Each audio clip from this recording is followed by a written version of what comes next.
Calling this meeting to order at 11:34. We're going to begin with the invocation, pledge of allegiance, and then we'll take a quick break.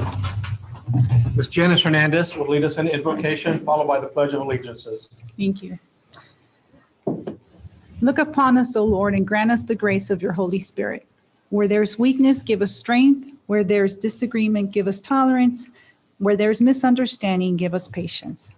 Be present in our school district here and in all places. Bless our work and everything that is undertaken by the diligent staff of our school district. We ask this in the name of the Father, Son, and the Holy Spirit. Amen. Amen. I I pledge allegiance to the flag of the United States of America and to the republic for which it stands, one nation, under God, indivisible, with liberty and justice for all. Honor the Texas flag. I pledge allegiance to thee, Texas, one state, under God, one and indivisible. Thank you, Ms. Hernandez.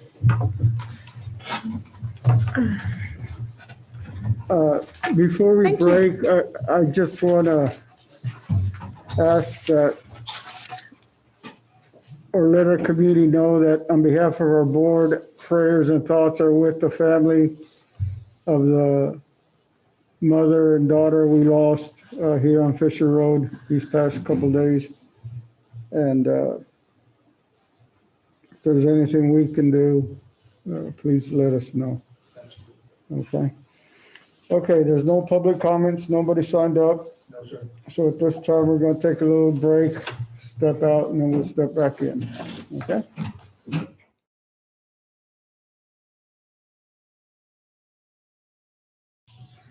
Okay, we're going to continue with our meeting.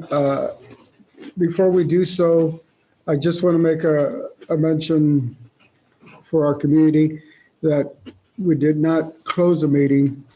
We continued it. We took a little break because this is a working lunch. So we went and got into the next room, got our food, came back. Now we're going to have presenters present. Beginning with spring 2021 testing update. Yes, sir. We have 4 agenda items for our work session today, and 3 of the 4 agenda items directly deal with our curriculum and instruction about what's happening in the classroom. What does the landscape look like for our pending seniors in testing and some of the kind of innovation that we're seeing at our elementary, trying to kind of scale that out for the board based on some of your previous comments about how does that look district-wide with moving Hidden Cove Elementary to Hidden Cove STEAM Academy. And so we're going to bring that information first, and we'll close today talking about some localized legislative priorities, those things that we're going to lean into our state and federal leaders about supporting in not only Bexar County, but more of a localized optic here in Southwest ISD, leaning into the Bexar County Education Coalition and TASB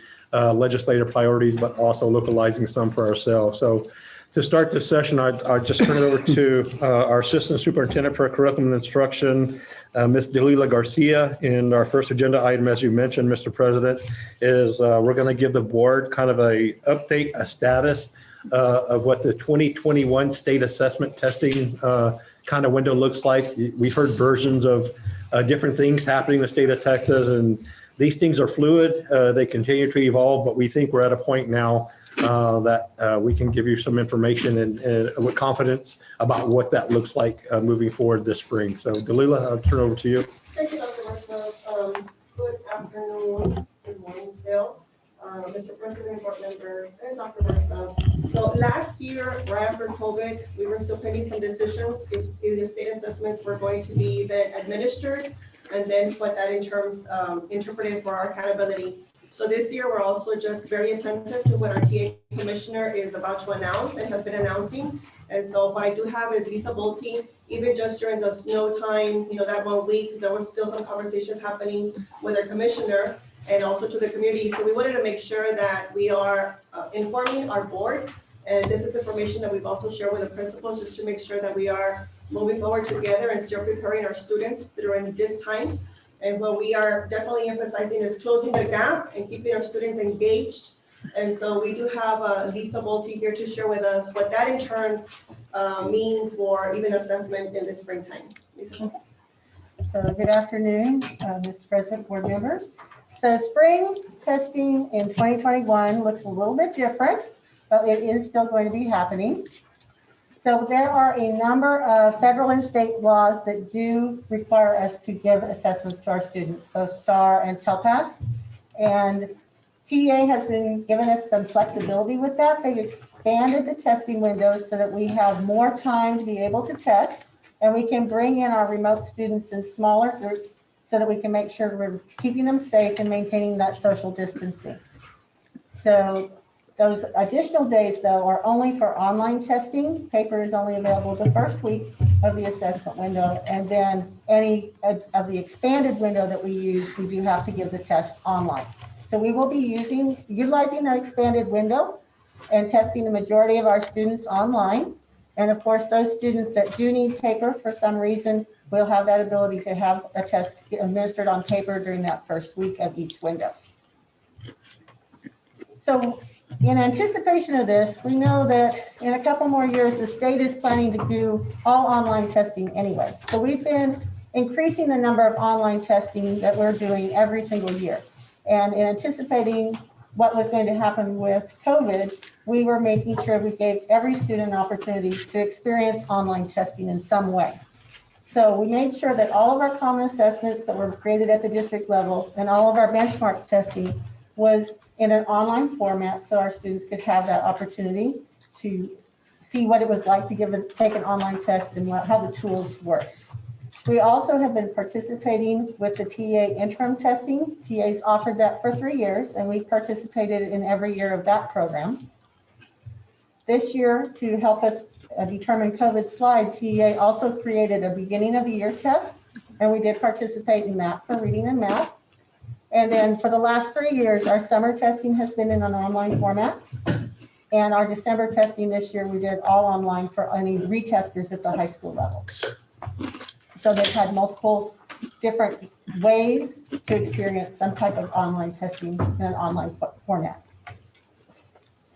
So what do these expanded testing windows that TA gave us look like? Well, for TELPAS, I actually just expanded it again last Thursday.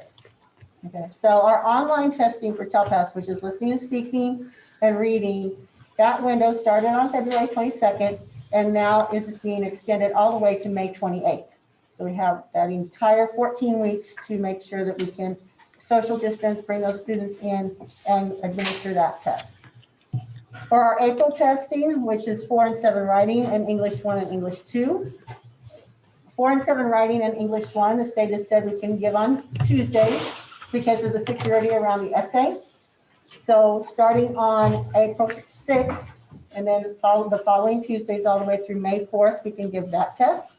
And then English 2 is on Thursdays, so starting on April 8th, and then every Thursday after that, finishing on May 6th, we can give that test. Then our May EOC test, that window opens up on May 4th. That's for algebra, biology, and US history. And it expands all the way to June 4th. Then our 3 through 8 tests, everything but the writing. That starts on May 6th and goes through June 11th, which is after our last day of school.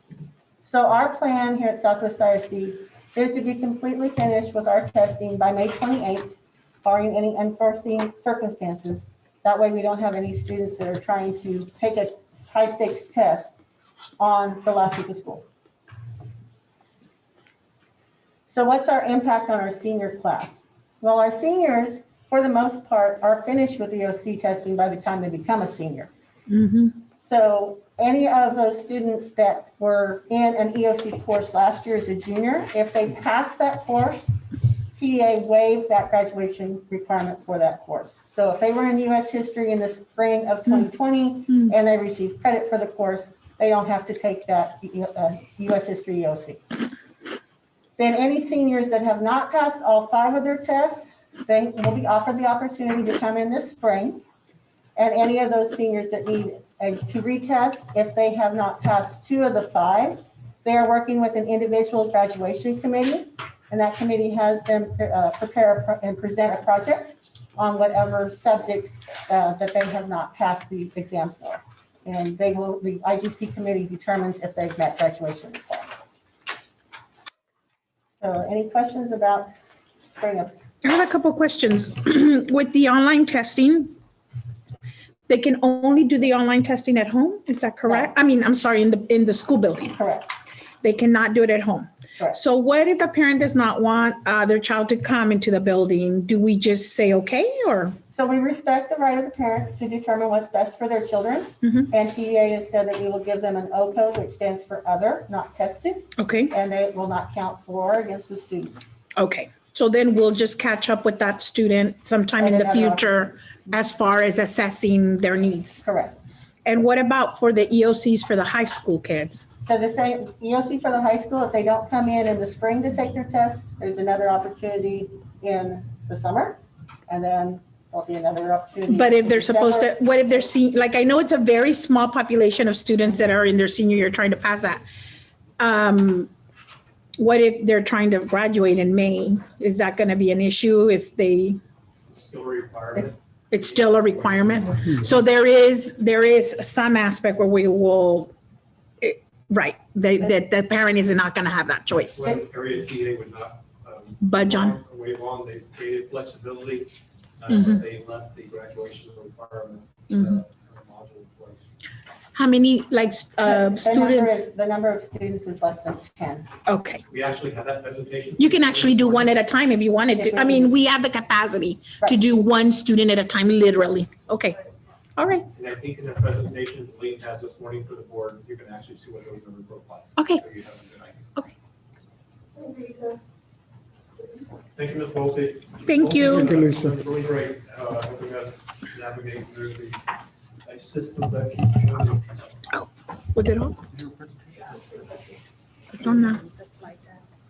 Mr. Vasquez, this is the next agenda item, is the class of 2021 senior update. This is actually to give our trustees,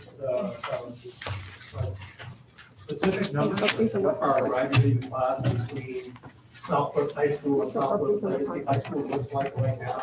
They are the ones who are queued up, completing their full experience, wanting to either military workforce or higher education.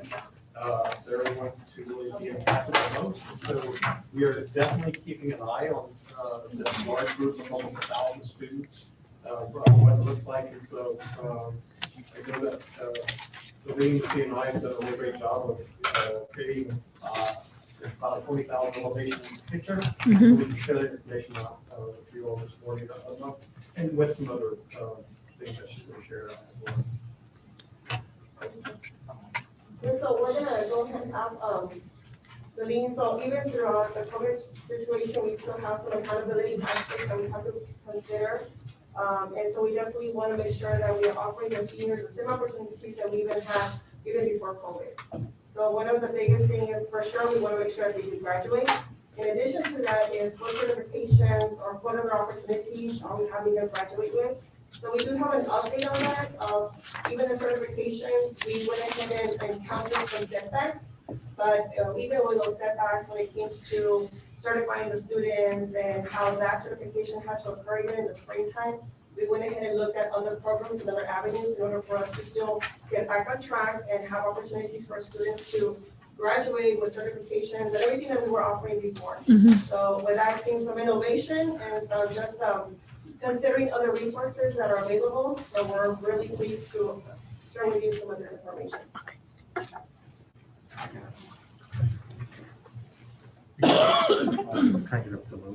Okay, so as it's loading up, good afternoon, board president, board members, Dr. Versta, senior staff. Thank you so much for this time to give you an update on class of 2021. So we have our seniors, and I wanted to start off with our CCMR support, what we currently offer. We have campuses that have biweekly meetings. And so the biweekly meetings consist of CTE teachers. We have counselors that report out on their management case. We also have administrators who sit in to look at the different aspects of CCMR. As we know, there are several indicators that involve IBCs, testing. So we want to make sure everybody is at the table when we're having our meetings. We also have CNI staff that is involved during our CCMR biweekly campus meetings. In addition, we do have data checkpoints with our CCMR coordinator, our College Career Military Readiness Coordinator. She does have data checkpoints with the team at the campuses to ensure that enrollment numbers, students that have withdrawn, are moved to the bottom of the list, and we have a current active list of students. And then also, once we, after that meeting, we meet as a district, a CNI support team, to look at the different numbers for both high schools. And so we know that we have our HB3 CCMR goal. We are pushing for that A, 60%. But right now, considering COVID, we're really looking at a B. And so we'll look at the projections to see what areas we're working on as a district. And so currently, these are our points. We have a total of 345 points as a district, and we're at 35%, which would give us a D. However, we do have students that are enrolled in college prep courses. And so they're en route to get that CCMR point. It's just the time of year. We have students who don't take IBCs until the end of year. So we have a potential to reach 59%. And again, we are pushing for that A of 60%. And so this is what our calculations look like. We need a total of 299 at Southwest High School, 280 at Legacy to give us 579 points.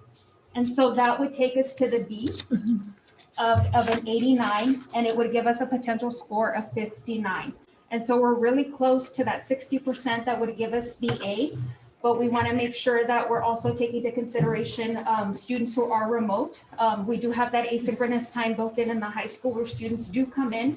And then also they've really done some creative schedules in terms of if a student is working, then you come in on these days and you have that lab time if needed. So these are our projections. So right now looking, they do have the potential to exceed. And so I wanted to go over what the areas look like. And that is that single page that came with your packet as it's loading up. So it may ask me to sign in, but it's okay. I have the PDF pulled up. So as you can see, it does have a breakdown of Southwest High School and also Southwest Legacy. And so if you see the first indicator, which is TSI, I do want to just point out a couple of things. The TSI criteria in both ELAR and mathematics does take into account SAT, ACT, TSI, and TSIA2. So it's not just concentrating on the TSI exam. But then we also have 191 students who have met the TSI and ELAR. And then we also have the 131 at Legacy. And in math, we have 102, and then we have 57 at Legacy. And so you do see some areas, for example, level 1, level 2 certificate. Those are our Alamo Academy students. So some of them have not earned it. So that's why you do see a 0. Also an associate's degree, this cohort can only go up to 42 hours of dual credit. So you will not see any numbers in the associate's degree until next year. And then also special ed with advanced degree plan, the students have to successfully complete all their courses. So once grades are finalized, then those numbers will be populated in our table because we just don't have that data right now until all grades are finalized at the end of the year. And so you do see U.S. Armed Forces. That is not taken into account for accountability this year. They're still looking at a route with the Department of Defense to make sure we have an accurate list. So internally, we will still track it. If that does change, then we do have the data to support our points.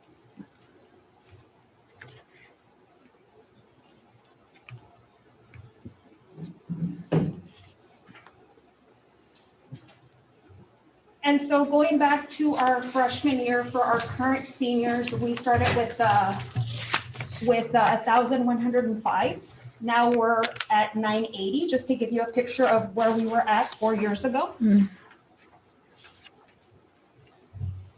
Then moving on to Southwest Academy, we do have some data for you on students that are on track for graduation. So we have the 17 at Southwest High School and then Southwest Legacy who are being supported by the Southwest Academy. EOC complete, that means that they have passed 5 out of their 5 EOCs.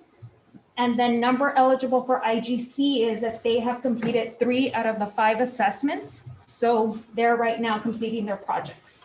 And then we have 2 from Southwest High School and 1 from Southwest Legacy that does not, right now, not eligible for IGC. They still have to pass a couple of more exams to be eligible. So they're working with them to provide intervention and making sure that they are attending class and getting their instruction. So as far as of last Friday, we've had 13 students who have graduated from Southwest Academy. The 36 that you saw on the previous slide, they are scheduled to graduate by the end of the year. The other 29, they could catch up and potentially graduate by June 4th, or they could go ahead and graduate by summer. So that is the goal, to get them, if not by June, then by August.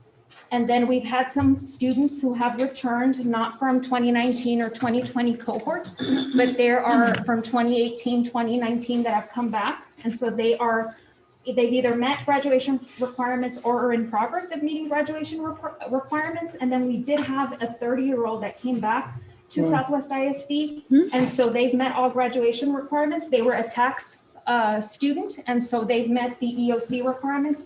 So we're just pending a graduation date for this individual. So these That's are great. great things that are happening in our district. So to go back to our comprehensive high schools, we do have the data for students, just like Southwest Academy, of students who are on track for graduation. And so we have 86% at Southwest High School, 83 for Southwest Legacy, and as a district, we are at 84. For EOC complete, we are at 84 as a district. And so you see the numbers there eligible for IGC.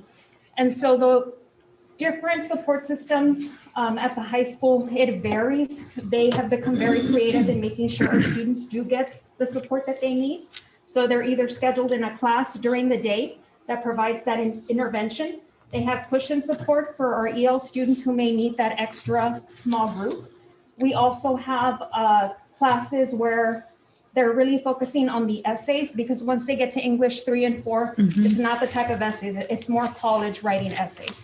So they're really looking at the expository persuasive essays to make sure that the students don't forget that they're still responsible for that EOC, and we want to make sure they get that practice in their English 3 and English 4 classes. And so right now we have 20 students who are not eligible for IGC.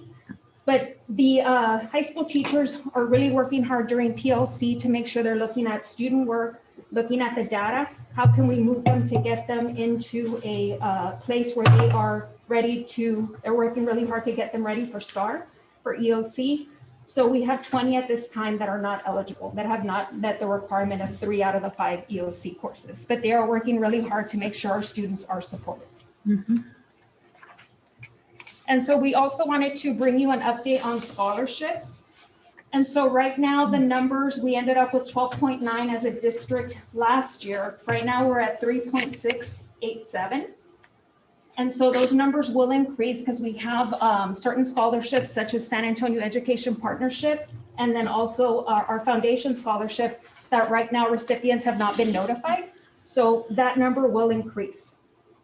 And that 12.9 was in mid-June when that was reported. So we still have some time to make sure our numbers do increase. Also, Save Your Seat, the Alamo Promise, we're at 85.6. And so we had a support team of CNI who made some calls to our seniors to make sure that they had an opportunity to register for Save Your Seat, because we had the February 15th deadline. And so we had some success in locating and making sure that they did complete the process.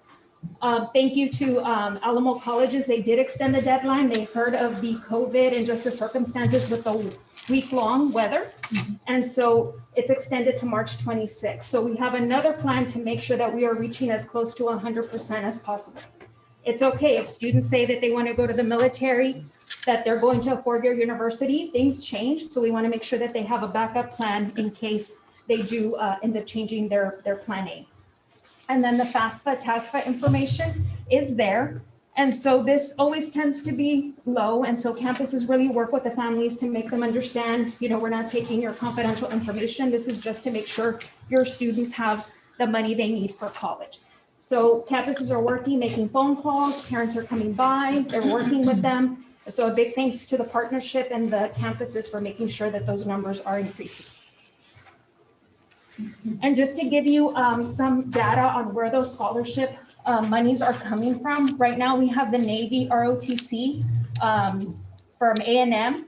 We also have the New England, scholarship, and that is from a student who was accepted at New England College. So those are just some of the percentages that you see of the sources of what makes up the amount right now for scholarships. And so this is for Southwest High School. And you do have a lot that are private and public university colleges right now that are making up some of the sources of the scholarships. And then you also have Southwest Legacy, who has a big portion of the Rotary Club of San Antonio diploma. It's at 65.4%. And then you do have the different public and private institutions scholarships. And the Diplomas Plus Rotary is different. It is with our one of the state universities. So I know it's probably looks like it's listed twice, but they're two different entities. And so going back to CCMR to wrap everything up, we do have a plan to increase IBC opportunities during this time. We know some students are remote and are reluctant to come back to campus. So we have students that are doing the medical assistant and also phlebotomy. We have a teacher who went through training who will do the dental assistant. Even that does sound more hands-on. It actually does not have a performance assessment tied to it. So it's all question and answer. So we're going to route those students to make sure they have a second opportunity for their IBC. We also had an additional teacher who did the well-being certification. So not only is Mr. Flores certified, but we also have additional teachers. Culinary arts, we do have the ServSafe, which is one of the IBCs that is pretty popular at Southwest Legacy. We had an additional teacher certified this year. So there are more opportunities for our students to gain their IBC. And then potentially, which we will be bringing back, is there's a lot of interest for the barber operation within the Cosmo program of study. So this is something we want to come back and bring with numbers to show you how many students are interested and go through the process to make sure that this is an approved program of study by the board. Okay. And last, we do have a Southwest Legacy highlight. We would love to highlight all our teachers on the great work they're doing, but we wanted to really focus on Southwest Legacy because they do have more of the hands-on with the auto collision, auto tech, and welding. So it's a short video that Mr. Pardo created. And I'm hoping that audio could be played.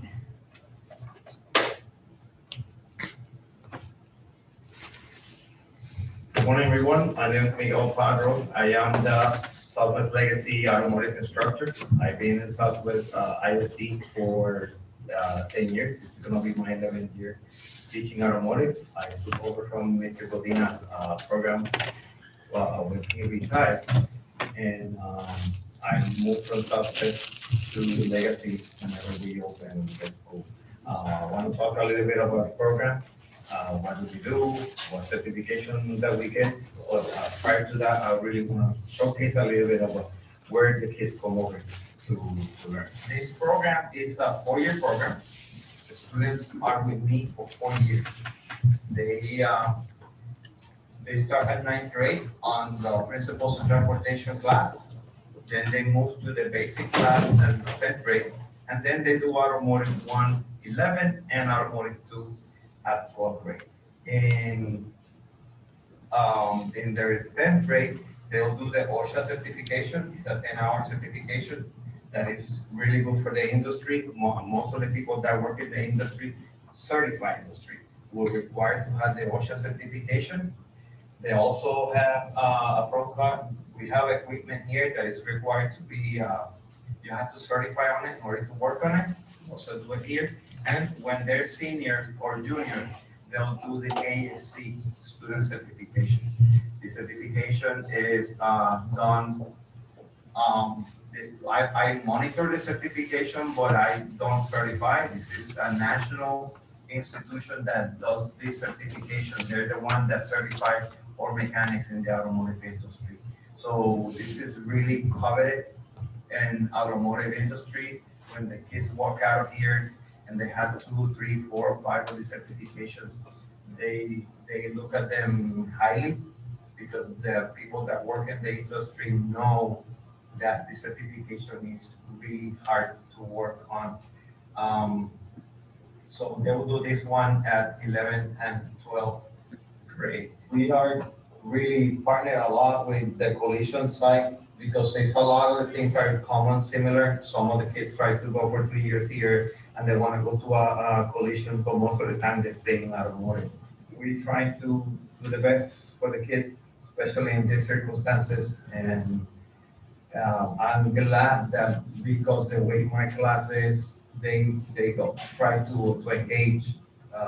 They like to show up in my online classes. I'm grateful to have an online program that with what I teach in my PowerPoint presentation and my lesson plans plus this online program that is provided by Southwest ISD and this company called Electric.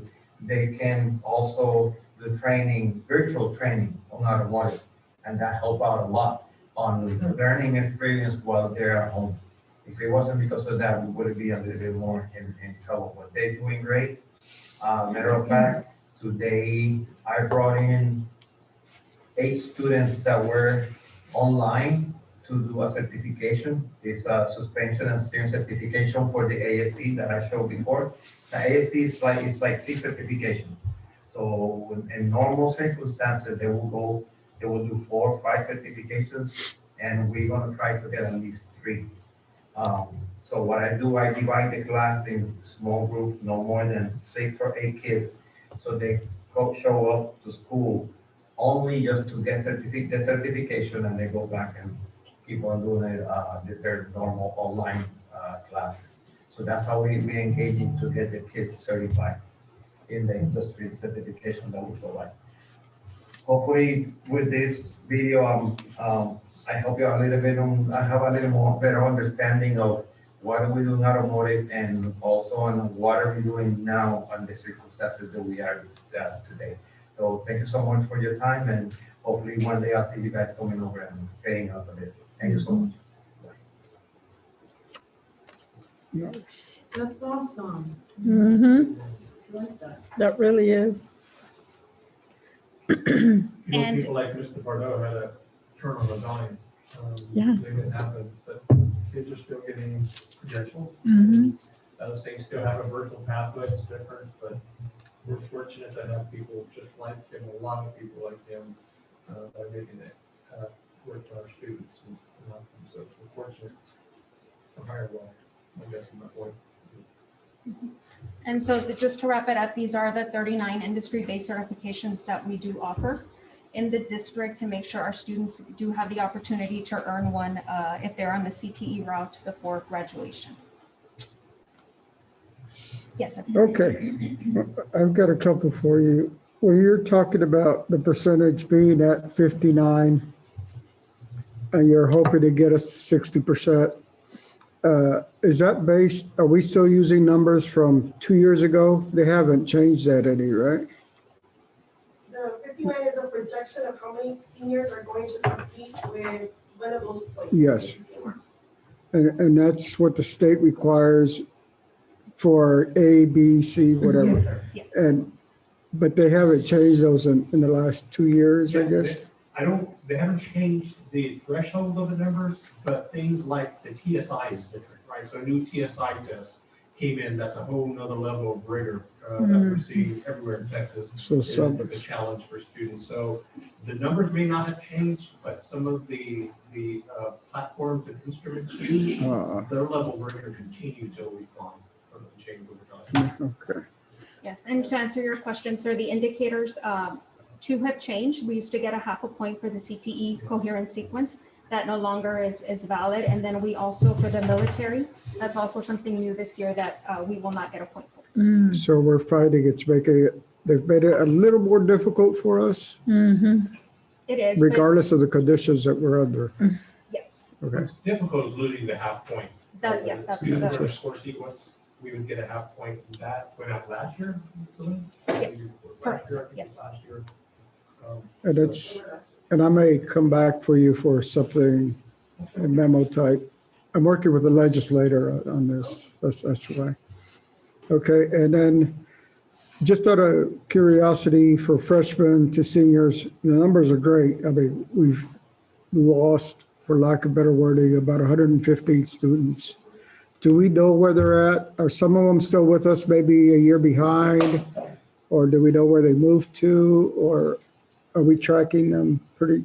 Yes, some have moved to, we had some students that have moved out of the country. So we do have our JCMs with our campus leadership that are making the home visits to make sure that if we haven't heard from students in a couple of days, a week, that contact is made. So that's how we found some students. And it's pretty, we lose them at ninth grade year. That's the year where we have a lot of movement in the ninth grade cohort. So it's the numbers look good compared to as what I'm hearing from other other neighboring districts that they just can't find them. So we do have we're working on it like other districts, but I don't know if I answered your question, sir. Yes. I'm going to tell you because of a grant that went through AHR in our pupil services 2-3 years ago. Yeah. We have specifically through the grant, we're funding, at one point, it goes up to 9 bodies out there who are out in the neighborhood strategizing, who are finding the students where they went, documenting where they went. And the grant changed a little bit, but I think we're still funding 4, maybe Dr. Fagan clarified. And we are funding, I think, 4 from the district because we know there's a benefit in making sure that we don't make it easy for our students to fall through cracks. So we try to close every crack we can. And, you know, we have less students. Every district in the state of Texas does. But I think our documentation that our fall is not as large or wide as other falls I see around. But I think we're all after, if you know, if one student gets negatively impacted, that's one too many. And so we're constantly trying to monitor that, making sure our students are in their coursework, making sure they're staying engaged in their school experience. It's not 100% successful. I think you've seen from the large data, we have 980 pending graduates. 960 of them are on target in one way or another to get to graduation. But there's 20 students that we're going to have to really put under a microscope and really try to do some creative. So maybe they don't graduate in June, but maybe they do graduate in August. And so what's unique about Southwest, I think, is we're in a system where every student counts. We count every student. And that always seems to be a kind of overlaying philosophy about making sure our kids get across that finish line at the end of the school experience. But that grant has been just Tremendous. completely beneficial to the quality of life for students because we're keeping them engaged, I think, at a much higher level. But we're still working. Yeah, and the total number of kids that we've lost contact with completely as a district is about 60, which is probably, I would bet on it, that it's probably the lowest in Bexar County, and that's a result of Adrian Ramirez and his work with that team. But the other thing is that when kids do leave our system, we do a really good job, and we actually started this with Dr. Versa when he was in AHR, of really tracking and making sure that kids are enrolling in other systems so that they're not just dropping out, whether they go to school here or they go to school somewhere else. Every kid in our country deserves their free public education. And so I think our system could be a role model for how other systems could do that work, but just ensuring that they're in school somewhere else is a priority for our district, whether they're here or someone else. And so we do a really good job with that. I have a question too. Are there, and I know that with the pandemic, the numbers might not be as strong, but my question is there any program that we are near or at capacity for? Or do we have space and room in all the programs as they are? Right now, our Cosmo seems to be very popular. And so we've offered the Barbary for our male students. We want to make sure that our male students who think of Cosmo and say, no, it's not for me. Yes, we do have a program for you. So right now we're looking at numbers and the health science are two that come to mind that right now are very popular. do have a waiting list right now with early college high school. So we don't want to turn anybody away. We keep a list to make sure if there is a need, then that's. So we're going to principals are asking. expand, we're looking at expanding next year for those? For right now, it's depending on numbers. Right now, the course tallies, we're waiting to see what the numbers are and to see what the interest is based on what students want. Right. And I understand that Barber certification is more rigorous than the Cosmo one, is my understanding, just in the outside world. So I think that's a really good program. You can do well with that.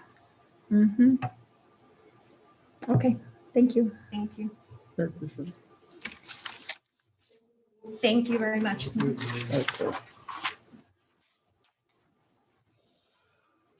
Item C. The next item we would like to cover, as you guys know, and have been through the journey with Hidden Cove Elementary, really kind of leading into becoming the STEAM Academy that we anticipate going to assist the enrollment at CASTEM High School for one thing, but also gives our parents options and choices in Southwest ISD. And so what we're doing is working with our elementaries into our feeder patterns and having conversations with our middle schools and our high schools.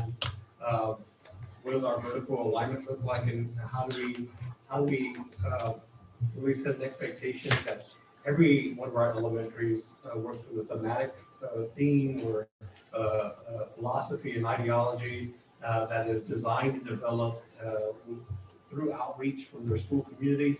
What is it your local parents are looking for, and what does this mean if we create this at this elementary? What does that look like when that student goes through the feeder pattern and gets into the high school? You've seen some examples of all the options students have available to them. We don't want them to wait for high school to make up or start thinking about what they want to be in life. They don't have to determine 100%, but have an idea of what they're interested in, and then let us kind of work with our school communities in developing something. And so one thing that you guys asked when we were talking about Hidden Cove is, well, what does that look like for the other 10 elementaries? And so that's where Leela and her team has really put a lot of thought into. And so she's going to do a presentation of what that landscape looks like, so we have an idea of where the arrows are pointing in Southwest High School. Thank you, Dr. Versta. So just last week, we were in this room and we had some celebration and being able to move a comprehensive elementary to becoming an academy. And so some of the information was part of the questions that we also had even last week during that presentation. So one of the big questions is why a transformation is needed.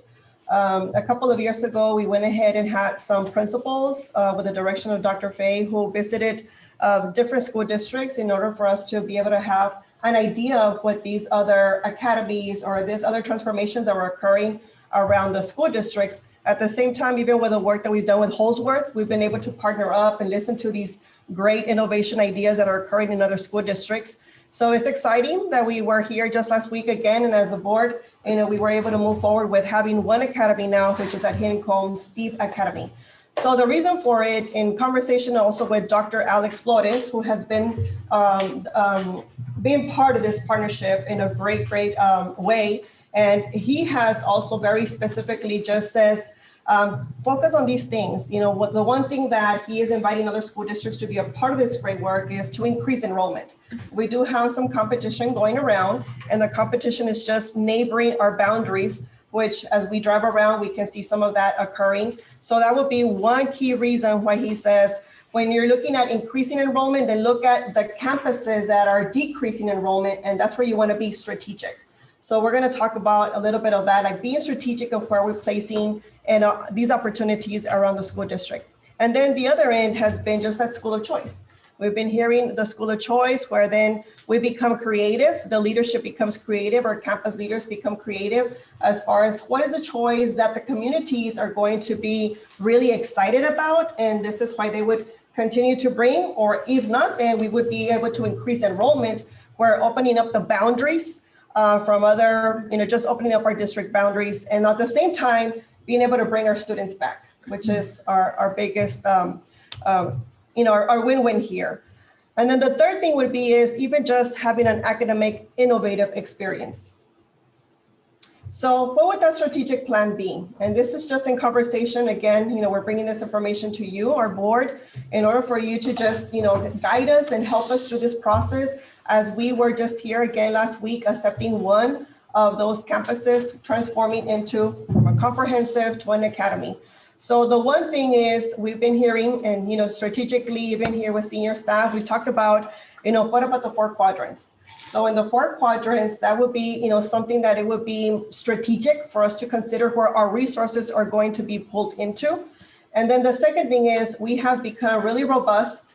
Southwest ISD has been an exceptional job when it comes to career and technology, where we have a robust amount of programs that we want to make sure that any academy or any feeder pattern is definitely emphasizing the work that has occurred in our high schools. Mm-hmm. So how do we face this in? We went ahead and celebrated the work that Trinity Network has been a part of this.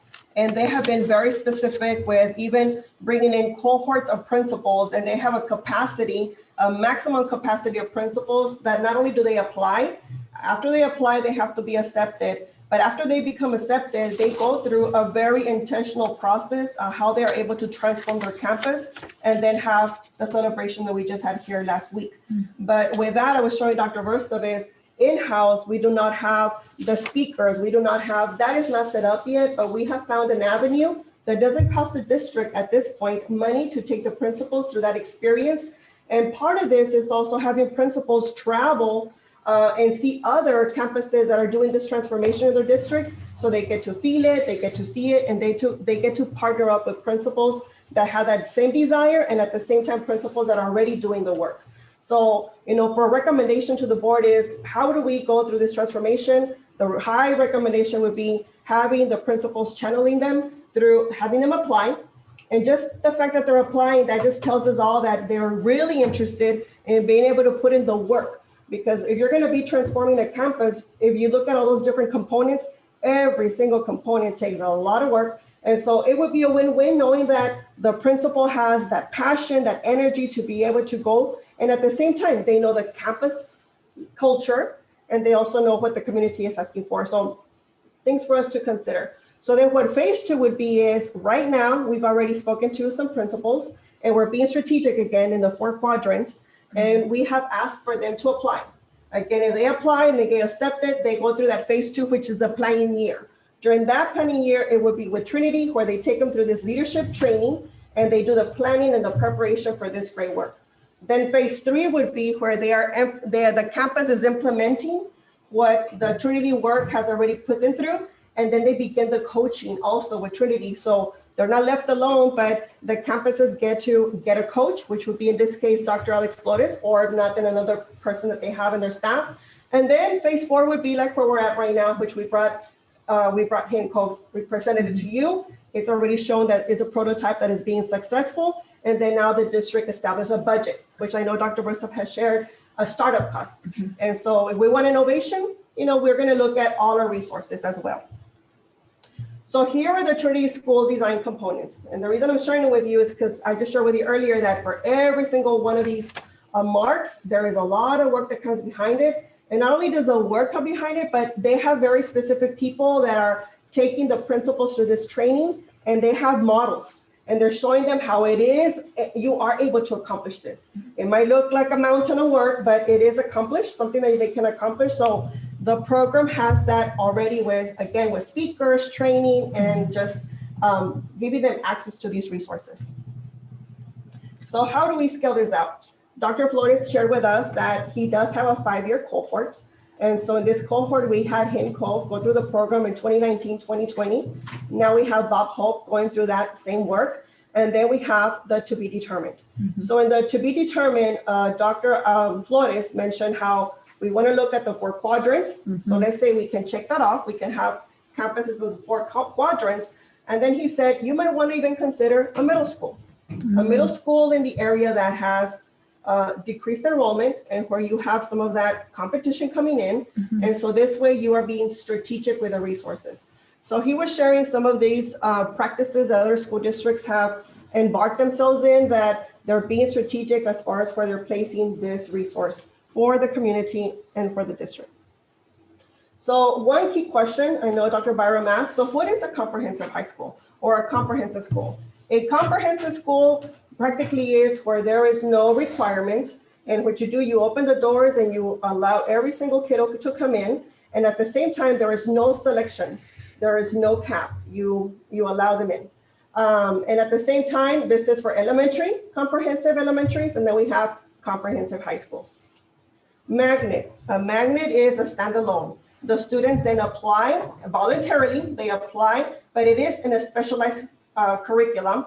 And one of the big examples there that we have right now is CASTEM. The students, they cross boundaries within the district, and we are able to recruit from either Southwest Legacy High School or Southwest High School, and we have this standalone that they would be in a very specialized curriculum. Then we have the Academy. Academy is a school of plays that provides primary and secondary education. So we did approve for Hidden Coast STEAM Academy to be pre-K through 6. And so this is an academy of plays that has that higher education in a specialized field, which we know is STEAM with the academic excellence model of project-based learning as well. Then we also have school within a school. School within a school can exist in comprehensive high schools. So we've also celebrated the fact that our comprehensive high schools have a school within a school where early college high schools, we only allow a certain amount of students into that school within a school. So that is also win-win that we can say here in our district, we are moving towards a direction where we will be having that in our high school, comprehensive high schools. Then we have the wall-to-wall. Wall-to-wall is comprehensive high schools or wall-to-wall, but then we also have a specialized course or curriculum in the academy, and it's wall-to-wall, and then also the magnet, which is wall-to-wall.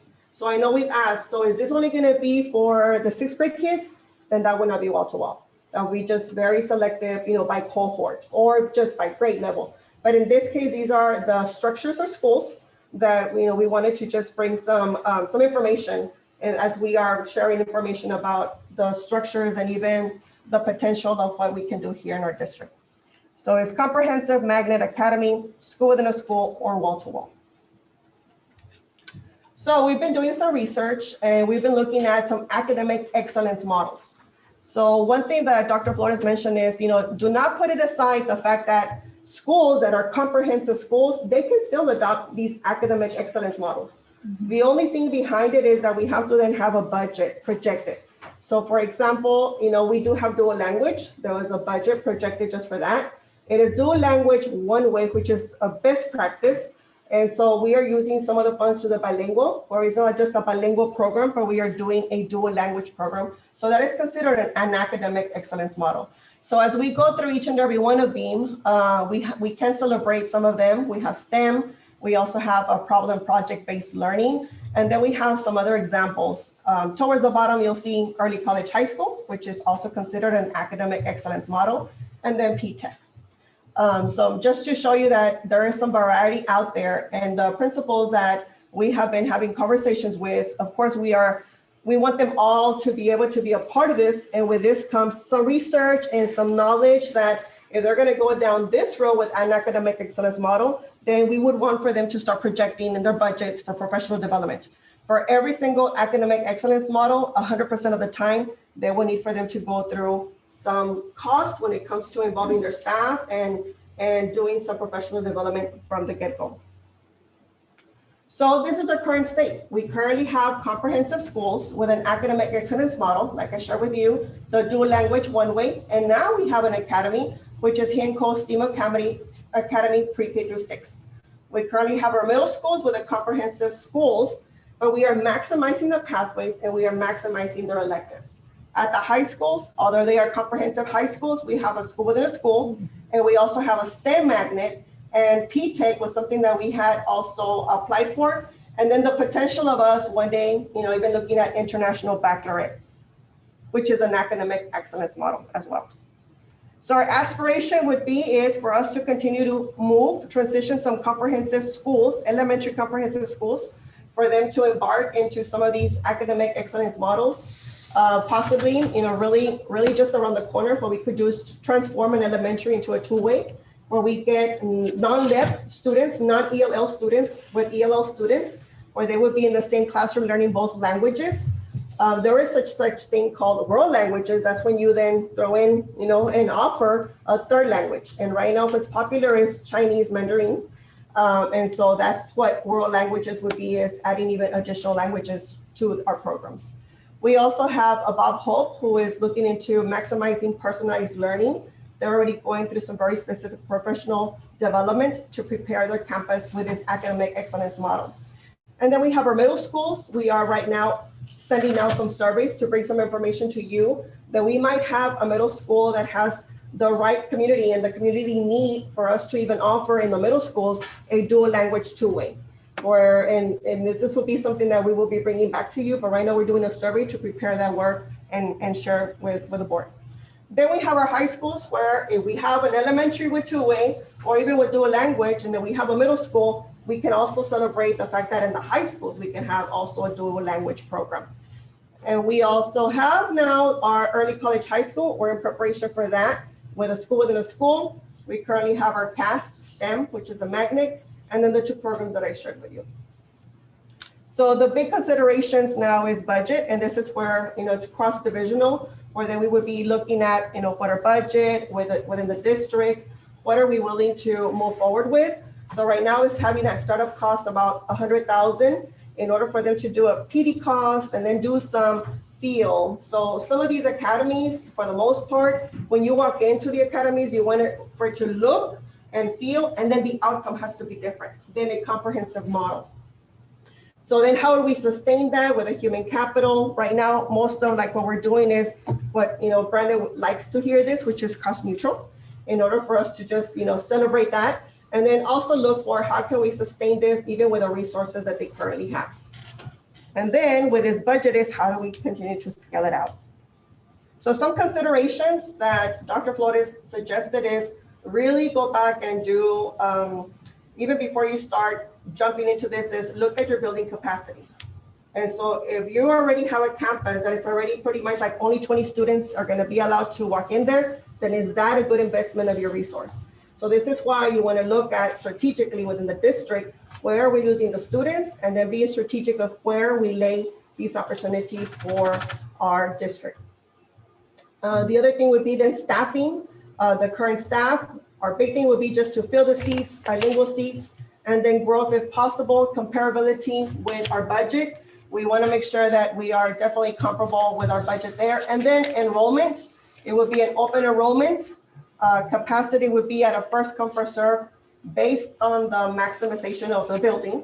And then if not, then by lottery for the academies. And so we're looking at, what is all the detail of the work that we need to put into place in order for us to continue to celebrate the fact that we're going through this transformation. So in a nutshell, we went ahead and put this information based on last week. And we wanted to just bring to you just, some things for us to consider as we are excited with one, but at the same time, we want to make sure that we offer you this information as what is the board, what direction would you like for us to take? And I know that Dr. Verstov is really excited with even just, pushing our principals to consider some of this great work that is happening around other districts as well. So any questions? Good. I have to leave to go to another meeting, but I'll send my questions to Lloyd and Yes. then he can send them. Yes, that's fine. Yes, ma'am. And I have a question. So one thing that I was really impressed with Ms. Myers was that they sent out a survey to their community for them to be able to tell us what they want to see, what they want their kids to be exposed to. And that's one of the reasons I had asked for what all different kind of academies are available. So, and I know we're moving forward with Bob Hope and you talked about personalized learning, but does that mean that we've already, did we ask that community? Did we send out a survey giving them the options and have them give us feedback? Because although I know we already are doing STEAM at Hidden Cove, I've already heard from a parent that it's like, well, why can't we get a STEAM academy in our own neighborhood? Which is, our distances are very far. So even if a parent is interested in STEAM, maybe, coming all the way from Bob Hope area to the Indian Creek area is a burden, right? So I guess my question is, A, have we sent out a survey to that community? B, can we educate them? Because I don't think parents know how many options there are. You know, where we send out the survey and give them like the, what do you call it? The definitions of all the different kinds of academies. And then that way they can give us some feedback before we make a decision to go with a specific kind of academy in that neighborhood. Right, so this is why it's really critical. One of the components is specifically for that. So the second component, empower school culture and climate, the principals are required to send out surveys. And then these surveys are, then shared with the team. I know that Hidden Cove, even before it became STEAM, there were some other considerations for the campus that the leadership and the teachers felt like, well, let's go this direction. But once they did the survey that is required part of the components, then that's how they landed on the STEAM Academy. Okay, so we're not going to get so far ahead that then we can't, because sometimes you get really invested in what you want to do, right? Like here, right? Administration, our professionals. And so then even when parents are telling you something different, sometimes it's hard to reverse or to, change course. I just want us, since especially with Bob Hope, because that principal is already on the path, right? I'm very interested in hearing what that community wants in their neck of the woods. And then my other concern is that school is like really little. There's only like 300 kids in there, and isn't it at capacity anyway? Yes, I think its capacity is 550 from what I recall. And that's at 85%. It's at, right, because the new number. And is it at capacity or is there room in there? I would say that like Bob Hope, Sky Harbor, Indian Creek, Hidden Cove, those schools are far from capacity. Okay. Those are the places that we probably should focus on. That's where our enrollment has really dropped. Those kind of schools. Bob Hope, not so much, but they've always kind of been under capacity. Yes. So that there's opportunity there for us to fill seats. Yes. And I think to your point, I think it's a really valid point and points that we have discussed, but we need to discuss them openly and publicly is this process. One of the main tenets is partnering with your school community, surveying your school community, hearing your school community, bringing that information. And just like we did at Hidden Cove, we're not there with Bob Hope, we'll bring that information to the board. Yeah. Like we'll bring the parent survey. This is what we heard from parents, what the questions that were asked, what we heard from the responses. I think it's going to, we're trying to create, we're trying to really lean into innovative school community. There's nothing greater than your community school. But, in a comprehensive traditional sense, that doesn't appeal to everyone. So how do we create kind of this umbrella that gives it innovation and a path? It doesn't mean that every student who lives in that attendance zone and goes through the school has to become an engineer. No. Because what we're going to do is everything that we do is going to create more hands-on opportunity, more kinesthetic type learning. And I know you know that, I'm just kind of saying this so we can further explain it. But the students who go through there, they're still going to be along the Texas blueprint called the TEKS, that they're going to be learning in their content areas. And then they're going to have these other kind of external experiences and kinesthetic opportunities that really kind of enhance their school experience altogether. And you're right, there's going to be some people who live in this attendance zone. And there'll be some families who say, you know what, I want my student to be an engineer. And so therefore I want them to go to Hidden Cove. But it doesn't mean they don't go to our fine arts. If there's a fine arts elementary, they can still become an engineer because they're going to be TEKS. And it's all about, when they get to high school, the rigor in sciences, the rigor in math and literacy, numeracy, that's important. And getting our students in AP and dual credit and those pathways that are offered in CTE as outcomes. So I understand there's going to be some families who say, well, I didn't vote for that. But at the end of the day, the school experience of our students is about preparing them for life. And we're going to keep working on that. And so to know that and to make sure that all of our tenants in this the exploration piece of this is we want to hear from your school community what they said. And I think Hidden Cove did a really good job. I think they're a really great example of how they really reached out and asked the pertinent questions about what you want for your children and what we want. We want them to be successful in life, right? And so there's a lot of different pathways to get there. So yeah, I think your points are valid, and we'll definitely make sure as we do this, we're going to move like maple syrup. It's not a sprint, it's a journey, and we want to do it right. And we're going to make mistakes. the idea is that we don't repeat our mistakes, but we hear our community for sure. So there, I think there, just to provide a little bit of clarity about the difference maybe between what's happening at Hidden Cove and what's happening with Bob Hope and Sky Harbor, is Hidden Cove chose to go to a whole complete school redesign.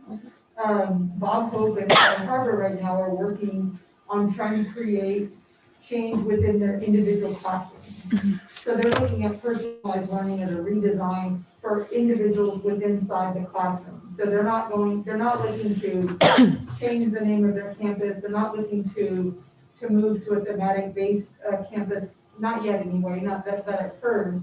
But what they're looking is to change the model of what is happening in each and every classroom, because both of those principals have been through the Blue Ribbon campus training, and they're chasing that kind of a like academic elite status for our district as well. Right. And so they're not necessarily looking, not yet, because they're in this first year of it, of looking to redesign as a whole campus redesign, but they are looking right now to change the individual education of each and every student through a focus on personalized learning in every classroom.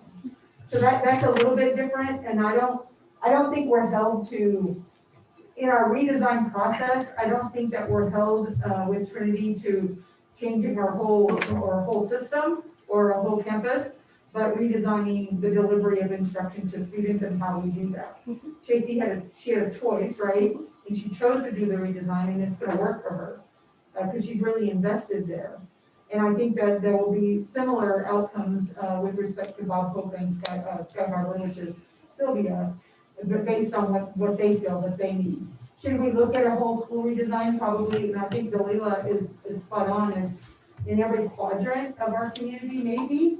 But I like Dr. Berger saying it should be a slow gradual process, something that we can work towards. And so I hope that provides some. Well, and I guess my question with the personalized learning, it's not like as, I don't know, I want to call it, it's not as attention getting or sexy, like where parents understand and get it, right? To them, these are things that are happening within the classroom that have to do with learning. So that's very academic, right? So then it's harder to communicate that to the community and say, oh, we're doing all these great things. Well, aren't we supposed to be doing that anyway, kind of situation? Whereas when you do things that are a little more obvious, then that creates the opportunity for us to tell our community that, the changes are endemic on that campus, I guess. So I don't know if you can do a combination where you're doing the personalized learning and then do, a STEAM or a fine arts or with it, or, these are just things that I'm bringing up, like as parents are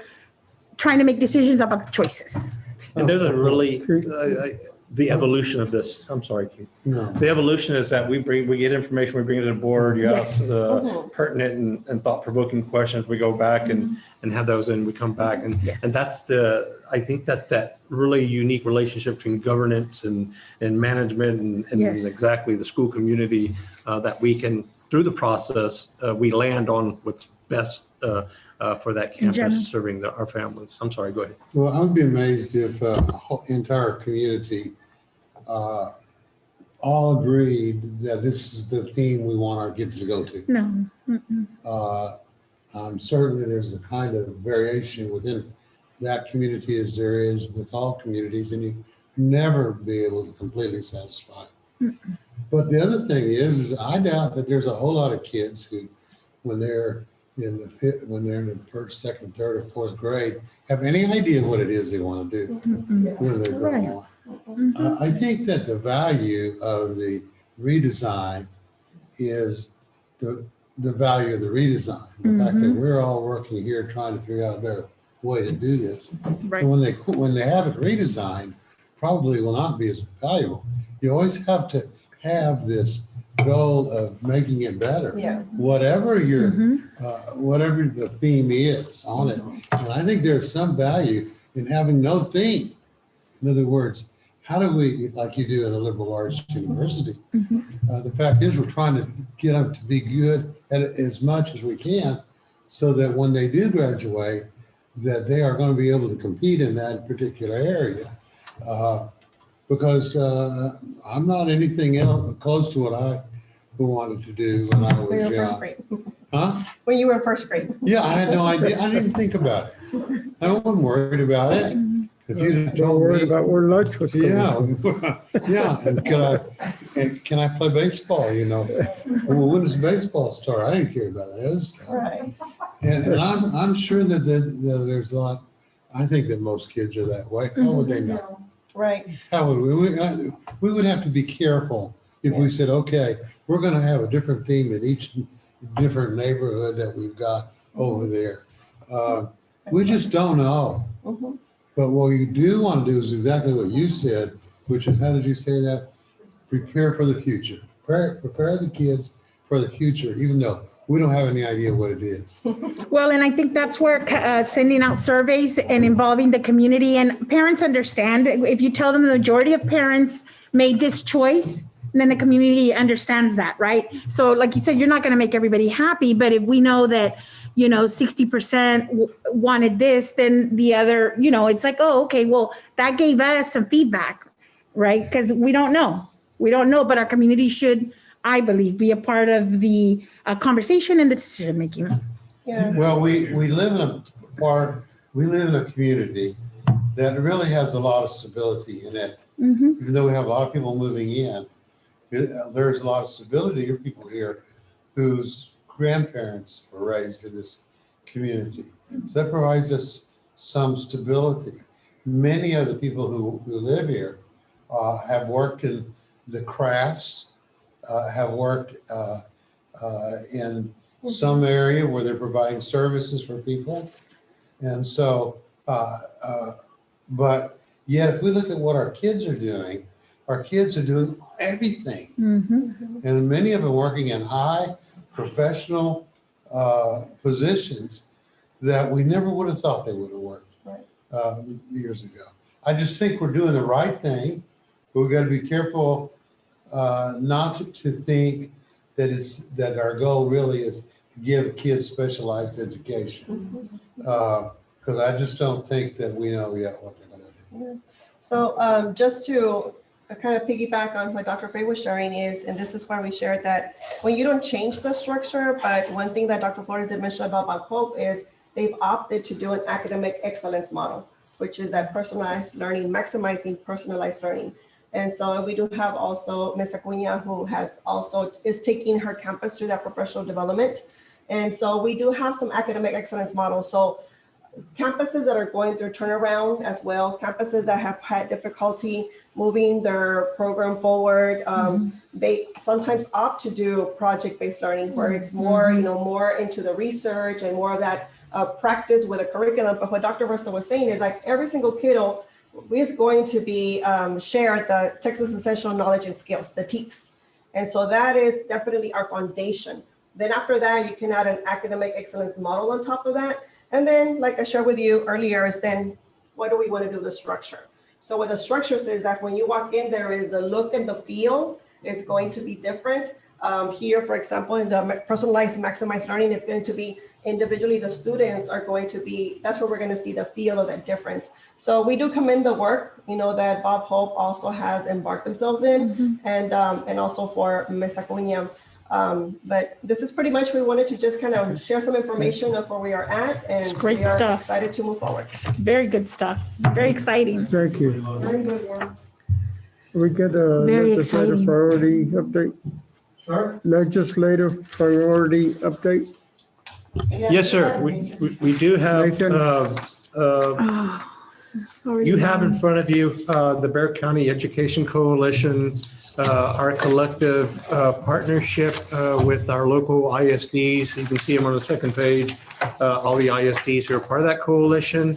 The reason that we developed such a coalition was because in Bexar County, we know that if we don't have a collective agreement on where we need impact, then we don't help our state leaders really kind of push those opportunities to support localized education and community when they're at the state level. So we also know that in our school district, and what you're going to see in our localized Southwest ISD legislative priorities is a very much parallel, because we've been part of the conversations at the Bexar County level about what we're asking our state leaders to really take forward as they get into different committee opportunities, and they're asked to support this bill or that bill, that they know what our leadership here, including our governance leadership here at Southwest, where we're asking them to put forth their efforts. And so we've been able to have Mr. Cadores really kind of take the work from Bexar County, start the process so that we can just roll this out to our board today and have you guys look. These are our big umbrellas that we're looking at. The idea is that there's so much that needs to happen, but if you don't prioritize it for state leaders, you give them no path to help you. And so our idea is we have really good Bexar County delegates who support education. But if we're not clear on what we're asking them to do, then they're not clear on when they're in those meetings and committee meetings, what we stand for. So Nathan's going to kind of run through. I gave you the Bexar County Education Coalition. Is what we sent to state leaders from Bexar County. And now when we finish ours, we expect to open it up today, give kind of high level of what we're looking at, which is much what you're going to see here because it's very similar work. And then come back March 16th and really be more specific about what the ask is. And so with that, I know that Nathan Cadores has developed a couple of slide presentation. I don't know if you can hear me, Nathan. Is he here? Yes, sir. There you go. Can Okay. everybody hear me okay? Yes, sir. All right. Thank you, board members. Thank you, everybody present in the boardroom. And I'm going to begin today by presenting, as Dr. Verstup said, and I thank you for the great introduction to all of the legislative priorities going on in the district. Dr. Verstup, thank you. And I'm going to just begin by presenting a lot of information from the federal and the state level as we continue to work in development of our local legislative priorities in the district. And so we begin here. At the federal level, what we're looking at right now, the U.S. Department of Education has recently put out a letter indicating that states can request a waiver for the 2021 school year from accountability using data from this school year. What they will want us to do in the fall of 2022 is resume identification of schools and to continue to support the previously identified schools that we had previously identified, or the federal government had previously identified as needing support. As far as transparency, they do also are asking school districts to continue state and local report cards be generated in order to make sure that we're transparent in our performance, and to report disaggregated data on chronic absenteeism and data on student and educator access to technology at home. In the area of assessments, the federal government is looking for school districts to be very flexible as to providing multiple testing windows, shortened version of the exams. And I know that Lisa had spoken to some of the multiple testing windows that have been included this year. And also extending the testing window for the English language proficiency assessment, which would be TELPAS here in Texas. So if needed, they are recommending, if it's something that a local district wants to do, to extend beyond the end of the 2021 school year. At the state level, we have with the new 87th legislature beginning, we have a new Texas House Education Committee chair. His name is Harold Dutton, and he's out of Houston. And so Mr. Dutton is one of the longest serving, he's definitely one of the longest serving members of the House that has been working in Texas. And so he was recently on the Education Committee and now has become the chair.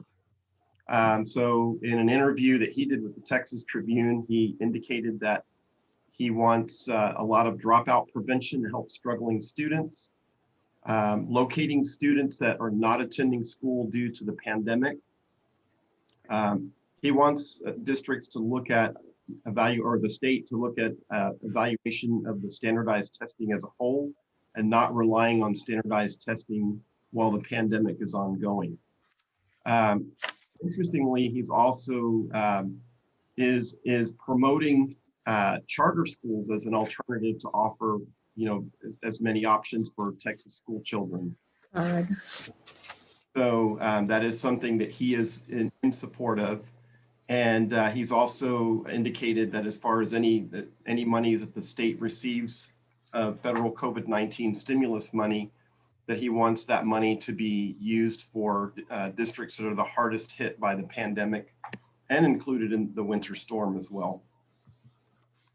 TASB is also has priorities that they are advocating for at the state level. They would like to see the accountability measures suspended during the pandemic and limit state testing to only those required at the federal level. They're also, and this will be a big part of what we develop in the future for Southwest ISD legislative priorities, as we are continuing to develop those ongoing now, is improving access to internet, broadband technology, so that our rural areas will have internet service. They're also advocating for additional mental health resources, social services, personal protective equipment for all school personnel. They would like to prohibit charter schools and reduce the impact of charter schools on the state budget and local public schools.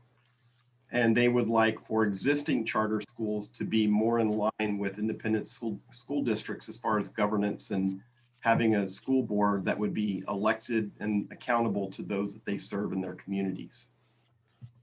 Our legislative priorities, we're going to look at three main areas, and these were also developed with the Bexar County Education Coalition as we continue to work with them. And so those three areas will be funding and maintaining enrollment, accountability, and then ensuring connectivity in all areas where the digital divide, just to make sure that we have access for all of our kids. The driving forces behind our legislative priorities are, I think, first and foremost is going to be the global pandemic that's impacted the world. It's impacted our district, as everybody knows. Maintaining enrollment of students and keeping students engaged. And so we want to look at how external charter school enrollment impacts Southwest ISD, and enrollment and learning loss due to the global pandemic. And then just making sure that we continue to meet or exceed accountability standards for our district. And so if anybody wants to add any, Brandon, or anybody wants to add anything to anything that I've stated today, feel free to add in there.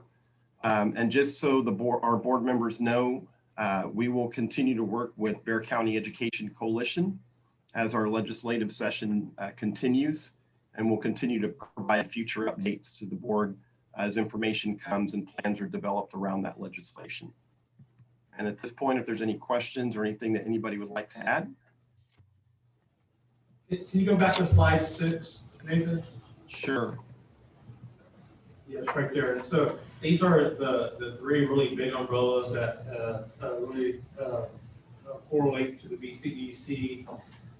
What we're working on now and what we want to bring back to the board is kind of the 4 sub-bullets, 3 to 4 sub-bullets under each one of these, specifically about what we're asking from our state leaders. And I'll give you one example, or Brandon will give you one example of the finance piece, funding, maintaining enrollment.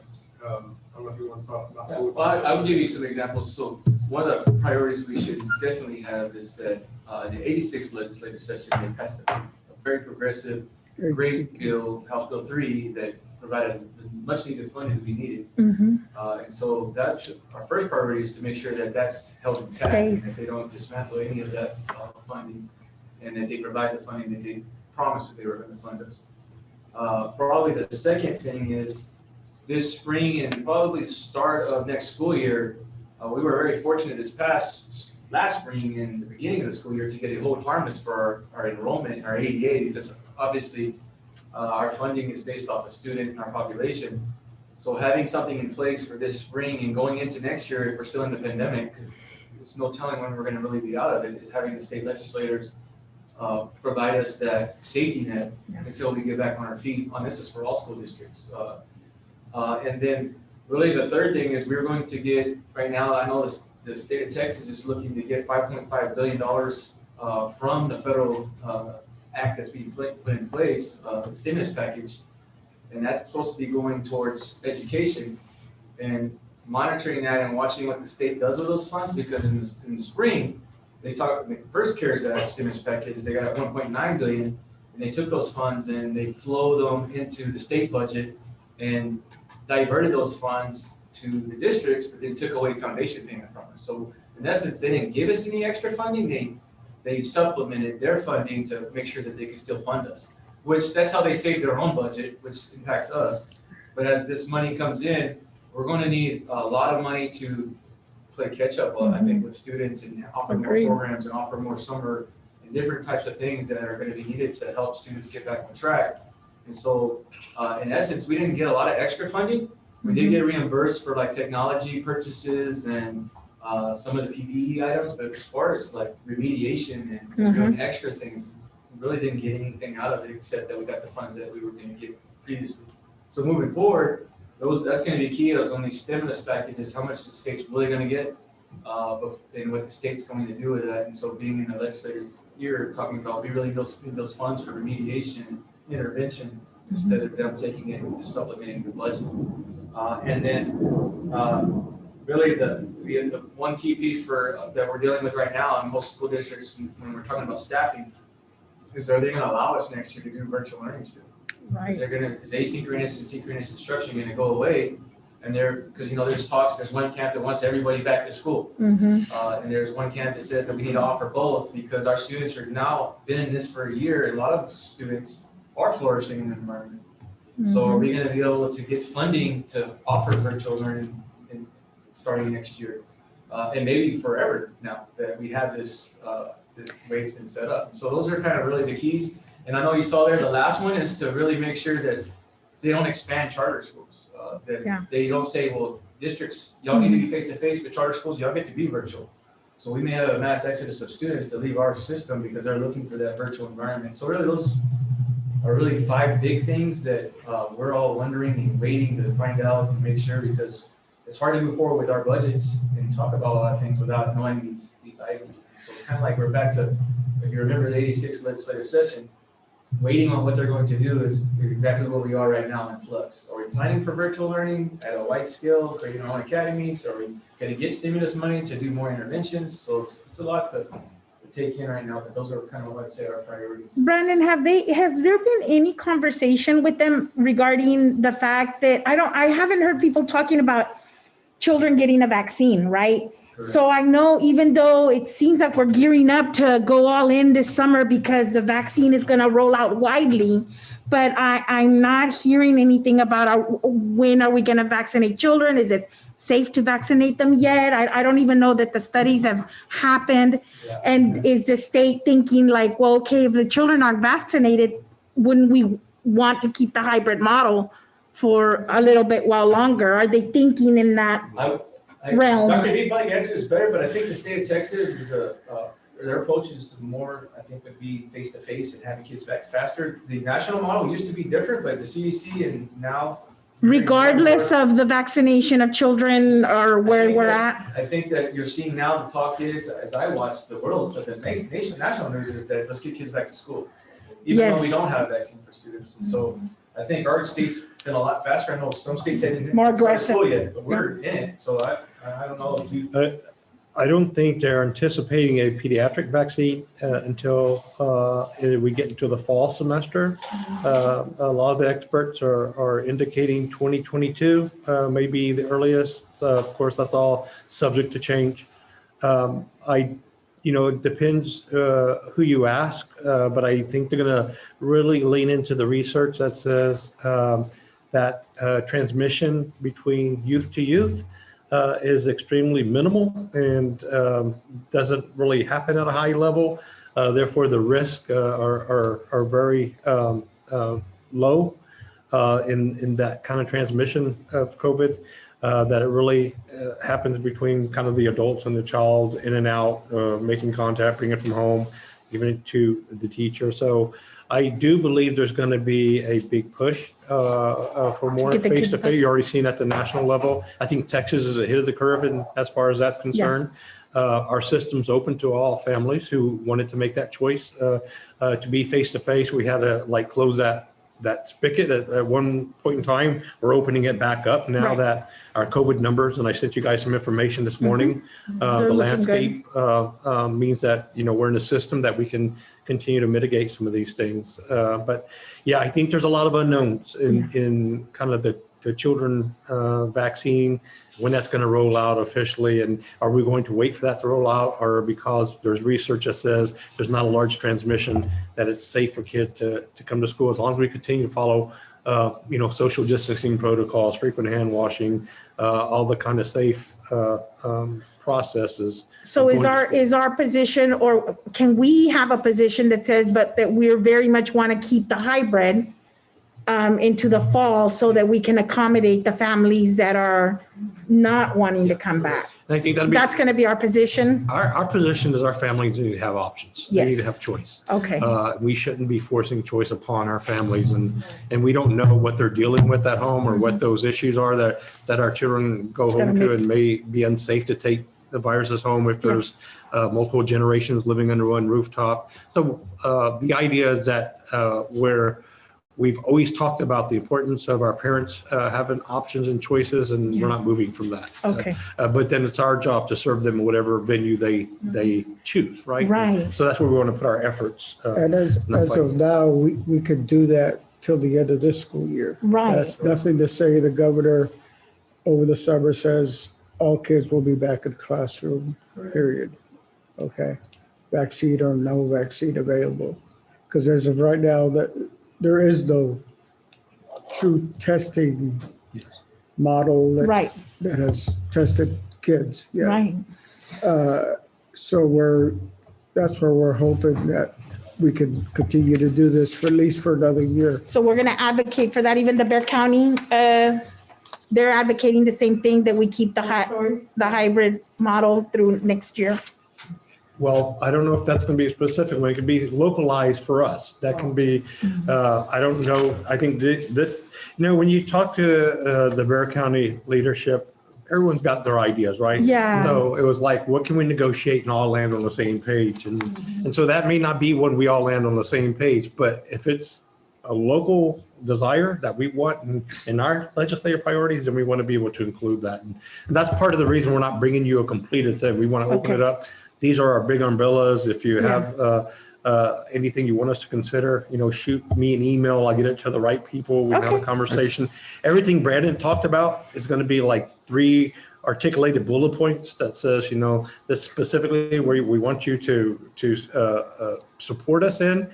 Under accountability, we have this kind of pandemic pause of why we shouldn't be in this accountability system. But even before the pandemic, we didn't believe that one letter really absolutely defined what a school and system can do, or one campus can do. So I think we have kind of short-term things. The way I look at this is kind of like our whole kind of premise to March 6th of 2021. That's when we left for spring break last year, and we really never came back to school in the same regard as when we left. So, that anniversary is coming up. What we did as a system, as we responded to the pandemic, which is probably the first 2 months, what does that look like, 2 to 3 or 4 months? It was a great article, I think Dr. Fay sent out to all of us, and that's what we kind of built a team, our SCOOP, which was our continuation of operations committee. So we responded to it, then we started recovering from it. This curriculum stepped up and created some really great pathways to help our teachers who, at the end of the day, they're the ones who had to turn on a dime and teach half in face, half virtually. And I don't know how they do it. They continue to do it day in, day out. And now what you heard a lot about today is the other R, the reinventing ourselves coming out of the pandemic. So we know there's a bright light, and we know that we're going to come out of this. It may take a little longer than we thought, But at the other side of this, what do we look like as a system supporting our local community and making sure our kids have something to come back into that's exciting and engaging and that they want to be a part of? Because I think, and technology is going to remain part of education from now on. So how does the state support that? And how do we not lose funding because we want to embrace innovation, embrace technology, blended opportunities for our students? But it shouldn't come at a cost to any district losing funds. So yeah, there's a lot going on, and we're trying to put it in this thing is really clear, articulated kind of subsets of this umbrella. This is where we want our help. Well, I want to thank y'all because today's presentations have been very enlightening. I mean, I really appreciate the effort that it takes for y'all to educate us so that we are understanding what's coming down the pike. I really appreciate these presentations. Yes, and it helps to hear Been very from good. you. Yes. First of all, I want to say that I think that this school district, others in Bexar County and Texas have done a wonderful job in responding to this. And, you know, when you change from having everybody in a classroom to having people in both sides of it, that's hard change. But we were able to do that. Y'all were able to do that. And you get a congratulations. I will tell you, I think you said that you pointed out that some kids do really, really well in virtual. Is that what you suggested? And there's a lot of kids that do really, really, really bad. And I think that the pain and suffering we cause on to teachers to have to teach this way is we don't even know what it is yet. But I think it's harder than we think. They're good and they go and they do it. Yet it's tough to teach kids. The reason they're not in the classrooms because they just don't want to go and their parents will make them go. I think there's really some complex issues here that we haven't dealt with yet because we couldn't. We didn't have time. And we just don't know as much about this as we should to make some of the decisions that we're going to do. But in general, I think y'all have done a tremendous job. Excellent work. The only thing I want to add is the complex issues on jumping on those complex issues were virtual versus the face-to-face. I think we need to have forecasts, get more data on that, so that way our trajectory will eliminate some of the things that are going to in the future. Some of the unknowns. I wanted to say, because I said virtual learning, I think for the pandemic, they'll make a decision and tell us whether we can stay in this model or not. What I was saying for the virtual learning is maybe possibly just reinventing ourselves, like Dr. Bertha said, where there are a few students that want that environment, that we don't make a teacher teach it half and then teach, like actually staff us, staffing model where there's a virtual academy. Yes. For a small number of students, like you're high performing that want that environment. Not really every campus has a teacher that does it in every grade level. I understand, yes. But I know that I just don't want where we miss out on that opportunity and these students that want that leave our system and go find it somewhere else. That's the part. That's because, you know, that's what usually happens is they start looking for a different opportunity that we're not providing and they leave us for that. So that's the only part about that, whether they're going to allow us to even do that or not. Yeah, I forgot one of the points I was thinking about, and it has to do with y'all. It seems like a terrible paradox to be in that the state encourages private schooling and all kinds of things on the one hand. On the other hand, if your employment average goes down, then they take away your money. Correct. Right. Correct. You know, that's just an untenable situation. Oxymoron, right? And you fund them at a higher rate. And let us remember that a couple of weeks ago, we had an issue with energy sources. Well, legislatively, our governor has said that they will make it a priority. Now, there's talk right now about calling an emergency session in September when more data is available. The legislators I've been in contact with are just hoping that they don't push some of this to September. Right. You know, they're hoping to deal with this now. We need to know, like. And then the energy bit next September. Oh, gosh. Only, so be prepared there too. Okay. Okay, Do we have the one? Thank you, Nathan. Thank you, sir. Thank you all very much. Thank you. A few more things, sir. Just a reminder, spring break begins March 8th. I believe that's next Friday, and runs through Friday, March 12th. We have the Southwest Pony opening ceremony, March 13th, which I believe is a Saturday morning. Yes, it's Saturday before we come back after spring break. 8:30 a.m. at the baseball field. We have a district board meeting March 16th, 6 p.m., our regular March meeting. And then the Southwest Education Foundation golf tournament, which is Friday, March 19th. Golf club at 2:30. You'll get all this information emailed. Yes. Are we doing something on the 13th for Raul Guzman? Yes, our intention is in our partnership, working with Umi Field, and we all know that Umi Field probably would not have happened with it without the leadership of Raul Guzman and everything he did to start the Southwest Police. And so our intent is to, as part of our do a small presentation can be done to at the ag department in the athletic building, where we get a tree and let commemorative rock, really classy looking thing, and it gives everyone an opportunity to see, remember the roots behind our Trinity School that got that off. Of course, with the support of the school board, school district, but he was really the external person, really kind of pushing that and make that happen. And how are we gonna do that? March 13th at the Opening ceremony. 8:30 a.m. 8:30. Now we, Thank you. Okay.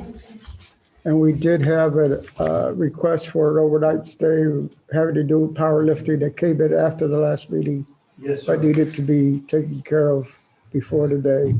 So Dr. Versif and I signed it. No. And some of these things, because we are in a very unorthodox year, they come either after we've already posted, and I know as a practice in the past, I'll sign off, the president will sign off. This is a case, I think, with 5 students from both of our high schools participating in the regional level powerlifting in most cases. These are happening during spring break. The Saturday is right after, the Friday right after spring break, both of them. In a lot of these cases, the parents are the primary transporter of the student athlete being part of it. In some cases where the parents are not able because of work obligations or family obligations.